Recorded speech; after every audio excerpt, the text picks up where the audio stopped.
C'est l'heure de la revue de la presse et des médias israéliens de ce matin sur Studio Kalita, relayée sur les ondes des radios juives de Paris. Il y a 1949 ans que le temple de Jérusalem a été détruit. C'est ainsi que le Israël Hayom ouvre ce matin en première page son édition de ce dimanche où est marqué, vous le savez, le jeûne de Tisha B'Av en Israël et à travers le monde juif. Et Dror Idar, l'une des meilleures plumes du journal, qui a d'ailleurs été nommé ambassadeur d'Israël en Italie, écrit dans son éditorial consacré à Tisha B'Av, que c'est le jour sans lequel jamais, dit-il, nous ne serions revenus sur notre terre. Le principe religieux de Tisha B'Av a préservé à travers les siècles le souvenir national, affirme Idar.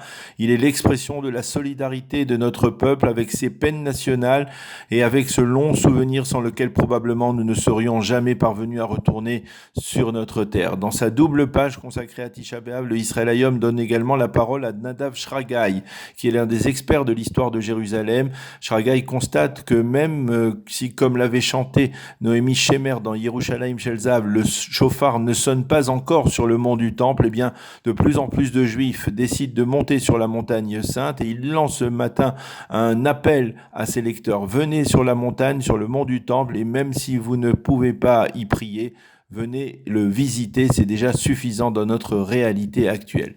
Le Yediot Aharonot consacre lui aussi une page de son édition à cette journée de Tisha B'Av. Il nous montre une photo des fidèles qui sont venus hier se recueillir devant le Kotel et réciter les keynotes et les lamentations de Jérémie. Et ce matin, le grand quotidien a donné la parole au grand rabbin du Kotel, le Rav Shmuel Rabinovitch, qui titre dans son éditorial « Si je t'oublie, Jérusalem ». Le Rav Rabinovitch rappelle les intentions de l'empereur Adrien qui voulait à la place du Temple et de Jérusalem construire une ville romaine, Aela Capitolina. Comment s'est produit ce miracle qui me permet de parler de Jérusalem, notre capitale, alors qu'Aela Capitolina n'existe plus depuis longtemps, se demande le Rav Rabinovitch. La réponse est simple, c'est la foi d'Israël et la certitude qu'un jour il reviendrait dans cette ville. Même dans les périodes les plus sombres de notre histoire, le peuple juif n'a jamais désespéré de revenir sur sa terre. De génération en génération, des Juifs ont pleuré devant le Kotel et déchiré leurs vêtements en signe de deuil. Le Kotel est devenu le symbole de l'espoir qui nous a réunis là où nous étions en exil. Et aujourd'hui, des dizaines de milliers de Juifs viendront devant le Kotel réaliser la prophétie de Jérusalem. Vois, ils sont tous revenus, même de très loin, autour de toi. Aujourd'hui, nous allons prier pour que le temple soit reconstruit, mais l'espoir ne s'est jamais éteint. Am Israël Chai, écrit ce matin le Rav Rabinovitch dans un éditorial dans le Yediot Aharonot. Et puis le Yediot rappelle également une tradition qui s'est instaurée il y a 35 ans et qui se perpétue de nos jours, celle de la famille de Rachel Makayes, qui a pris l'initiative depuis 1984 de distribuer chaque année à la fin du jeûne de Tisha B'Av des gâteaux et des boissons aux fidèles restés au Kotel.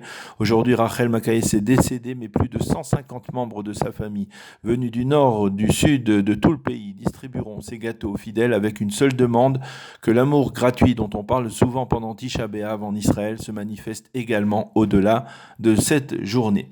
Il faut enfin préciser, pour terminer cette couverture de la presse israélienne liée à Tisha B'Av, que des milliers de fidèles juifs du mont du Temple ont demandé à monter ce matin sur la montagne sainte. Seul problème de taille, c'est également aujourd'hui la fête du sacrifice dans la tradition musulmane et selon les accords, c'est l'une des journées où le mont du Temple est exclusivement fréquenté par les fidèles musulmans.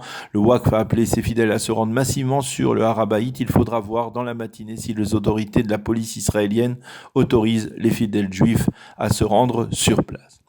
Plusieurs autres titres importants dans l'actualité de ce matin. Tous les quotidiens mentionnent en première page l'arrestation de 2 Palestiniens soupçonnés d'être les assassins de Dvir Sorek, Zichrono Livracha. Ils ont été arrêtés dans leur sommeil alors que les forces du Yamam, le GIGN israélien, les ont arrêtés. Le Yediot Aharonot titre ce matin, les assassins ont été capturés. Le commandant de l'unité du Yamam qui les a arrêtés a déclaré hier, je n'ai cessé de penser à Dvir en arrêtant ces assassins. Le père de Dvir, Yoav Sorek, a remercié les forces de sécurité pour avoir arrêté ces assassins. Il a simplement regretté qu'il n'ait pas été tué dans un échange de feu avec les forces israéliennes. Le Israël Hayom explique que la chasse aux terroristes a été menée habilement et rapidement, et un des responsables du Shin Bet a affirmé que l'identité des terroristes était connue dès jeudi des services du Shin Bet, quelques heures après la découverte du corps de Dvir. Mais les journaux israéliens se font également l'écho ce matin d'un incident grave qui s'est produit le long de la barrière de sécurité qui sépare Israël de la bande de Gaza. Des terroristes palestiniens lourdement armés de missiles anti-tanks ont franchi la barrière. Ils ont été éliminés par les forces israéliennes. Il s'agit de soldats de la brigade de Golani. 4 terroristes tués, pas de blessés du côté de cette unité des Golani qui les a neutralisés.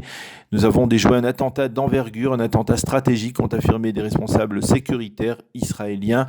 Et Yoav Limor, le spécialiste des affaires sécuritaires du Israël Hayom, commente ces deux développements, l'assassinat de Dvir Sorek jeudi et la tentative d'infiltration d'hier du Hamas. Et il affirme que ces deux événements obligent Israël et le Hamas à réviser leur positionnement respectif. Il estime que l'arrestation des 2 terroristes responsables de l'assassinat de Dvir Sorek prouve la puissance des services de renseignement du Shin Bet sur le terrain en Judée et en Samarie.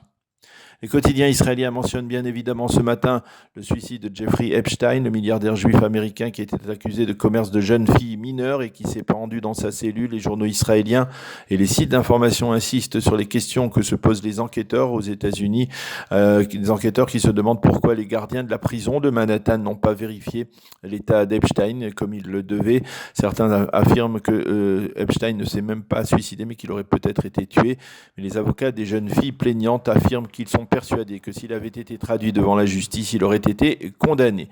Dans cette affaire, il y a également l'angle israélien avec les relations étroites entre Ehud Barak et Jeffrey Epstein. Hier, Barak a réagi à ce suicide. Je ne me sens pas du tout libéré. Je pense avant tout aux victimes d'Epstein, mais je peux reconnaître qu'a posteriori, il aurait mieux valu que nous ne soyons jamais rencontrés avec lui. Fin de cette revue de la presse et des médias israéliens de ce dimanche matin.